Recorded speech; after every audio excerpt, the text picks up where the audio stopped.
A very good evening to you. I'm Lisa Lauren and making headlines. The Bird Monitoring Committee delivers its second report on the progress of that program. Barbadians could begin seeing some income tax relief by January next year. Pregnant women warned to remain wary of contracting Zika. And in sports, Barbadian jockey Patrick Husbands chalks up another big one on Canada Day up north. Broadcasting from our studios in the Pine St. Michael, this is CBC News Night, starting now.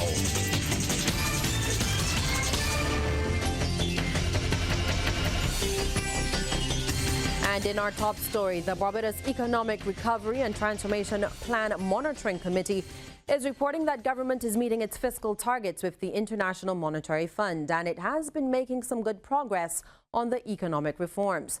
However, there are still some areas of concern to be addressed, and this was all revealed today when the committee delivered its second report in Sagicor's conference room over in Wildy. Our Shane Jones was there and joins us live now to break things down. So Shane, pretty much a mixed report? I guess you can call it that, Lisa, but before I get into the meat of the matter, it's important to know the real purpose of the committee so you can really understand its work. Now, the committee is independent, and its major role is to monitor compliance and progress of the ministries, departments, and agencies in achieving the macro fiscal targets of the program. It holds consultations with the Prime Minister, if need be, periodically, and can engage other institutions in the financial sector. The committee also reports its findings to the public, which brings us to today's activity, which is a look at the progress for the months of January through to March. Now, as it relates to the targets agreed with the IMF under the Extended Fund Facility for Barbados, Co-Chairman Edward Clark believes very good progress, as you've been seeing, has been made on economic reforms in the country. We've met the primary balance. As you know, we have exceeded the target in Barbados. The transfers to public institutions has been under the allowable limit. The ceiling on public debt has also been kept under the amount approved. And the domestic assets of the central bank are within the range set by the IMF and agreed under the BERT program. In addition, as we all know, the floor in international reserves has done very well with the various inputs coming in. So, Lisa, the feeling I've been getting is that the committee has been keeping a close eye on some benchmarks that were laid out in their first report. They noted that while some were achieved, like government submitting a report to Parliament on the performance of SOEs along with estimated budgets for them and the introduction of a system to monitor the arrears in those same SOEs, there were still some benchmarks yet to be proclaimed that they expect to be done in the near future. Well, in fact, Mr. Clark stressed that increasing the primary balance to a surplus of 6% of GDP is a significant adjustment and is central to the success of the program.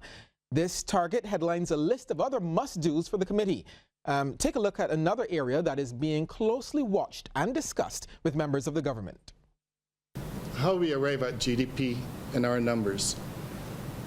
We believe that some attention should be directed to this area, as it is counterintuitive that with no increase in the VAT rates in Barbados in 2018, VAT collections would be up by 6% compared to 2017, while the real growth was reported to be slightly down in 2018.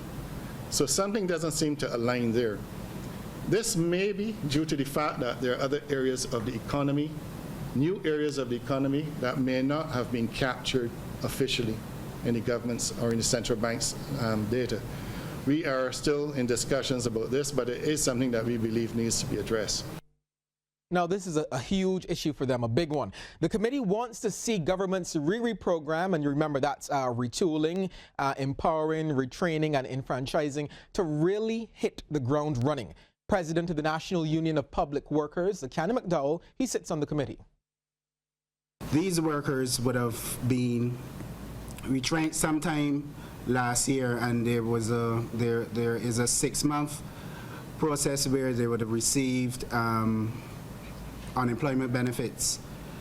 That 6-month timeline has now ended, so there is now a lull between those workers being re-engaged and having some kind of additional income so that they can support themselves and their families.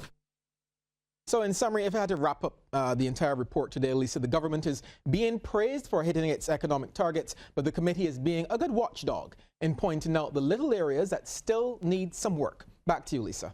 And thank you so much, Shane, for breaking that down for us.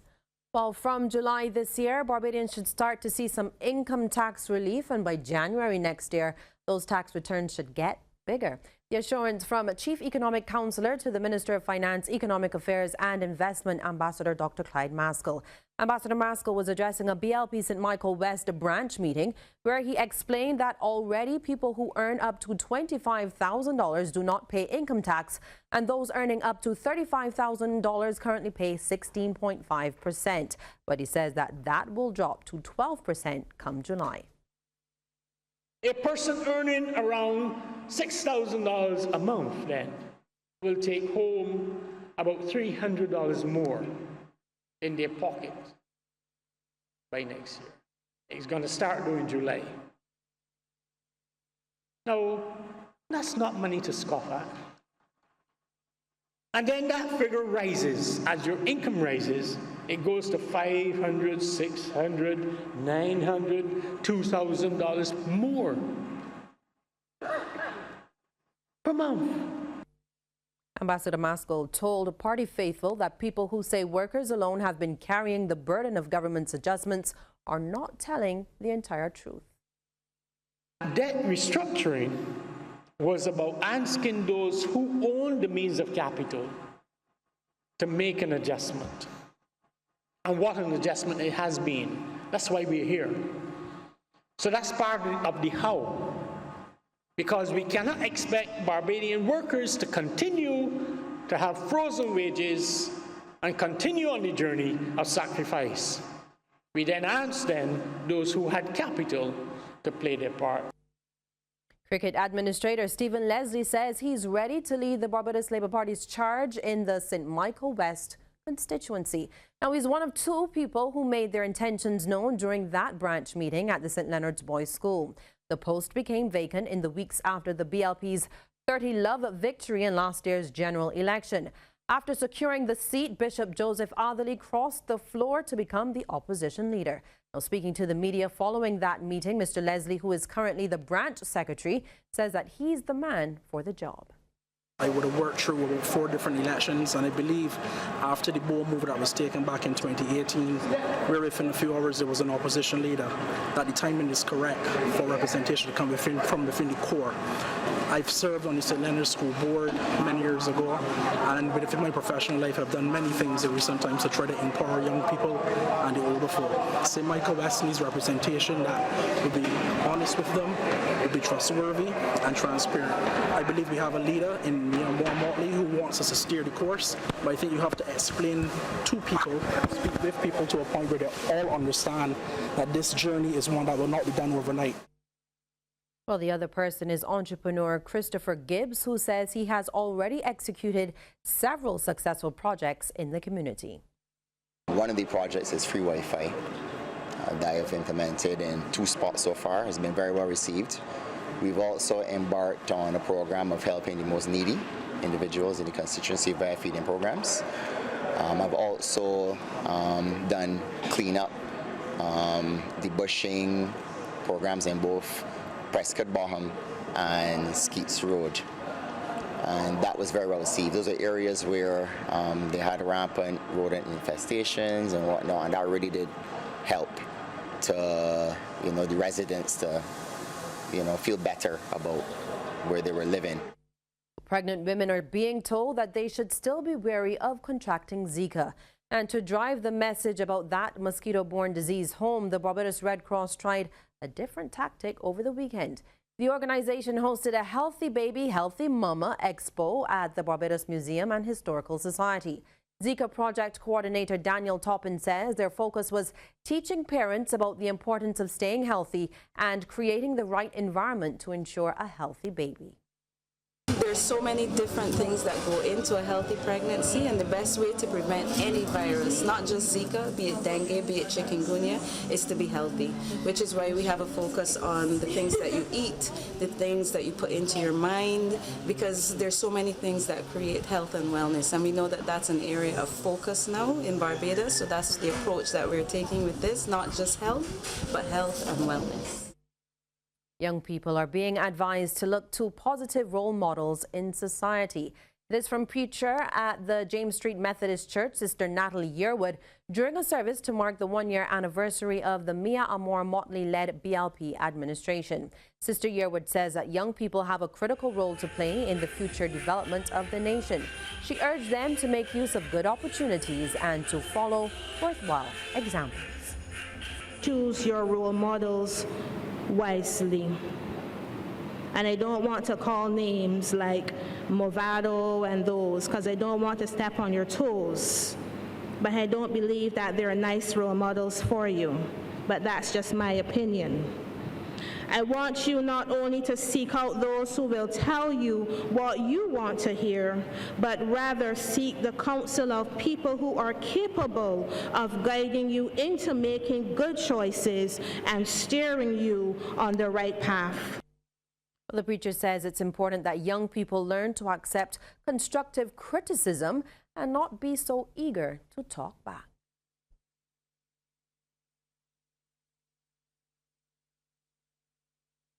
You don't have to have a rebuttal or a response to everything that is said to you, especially something that is negative or something that is intended for your good, but it comes out the wrong way. Ecclesiastes chapter 3 verse 7 is telling us that there's a time to tear and a time to sow, a time to keep silent, and a time to speak. Barbadians with the love for flying got a chance to have a behind-the-scenes peek into the world of aviation. It happened as the Barbados Light Airplane Club held its International Learn to Fly Open Day. We get more in this report. Clear skies, aviation fans, and of course, airplanes. All the vital ingredients for the Barbados Light Airplane Club's International Learn to Fly Open Day. It came off at the club's headquarters on the south ramp of the Grantley Adams International Airport. It's all about encouraging people to learn how to fly. And while it may seem like a tough job, student pilot Rashad Nurse had these comforting words. Flight school is about 6 months. The first month is just the introductory. It's like it's broken down into 2 sections. So first 3 is student pilot license. The second 3 is private pilot license. It's nothing too difficult. Once you have the mindset for it, it's pretty easy. Personnel of the airport-based fire station usually partner with the club for their open day events to show the public some of the unique aspects of their service. Every time, I can't even say every year, because I think they do it at least twice a year, we come and assist by doing a demonstration for them of the appliances that we have here at the airport station. As you can see in the background, they really are a different color to the ones we normally see on the road. And at the airport, this is the only place that you'll see that color. And of course, participants in the open day also had a chance to enjoy some local flights. Some of them shared their experiences with us. I got to see everything in miniature. It was so high. It was good. It was excited. Just had a little bit of turbulence, but otherwise it was okay. Yes, I would do it again. Roger that. Sean Farrell, CBC News. Regional stories now. Trinidad and Tobago is reportedly facing a problem with sexual harassment and sexual assault by teachers, and there are some concerns that the authorities appear to be powerless to stop it. Now, no teacher has been found guilty in any of the 30 complaints of inappropriate behavior or sexual misconduct made to the Teaching Service Commission within the last 5 years, as we hear in this report from TV6.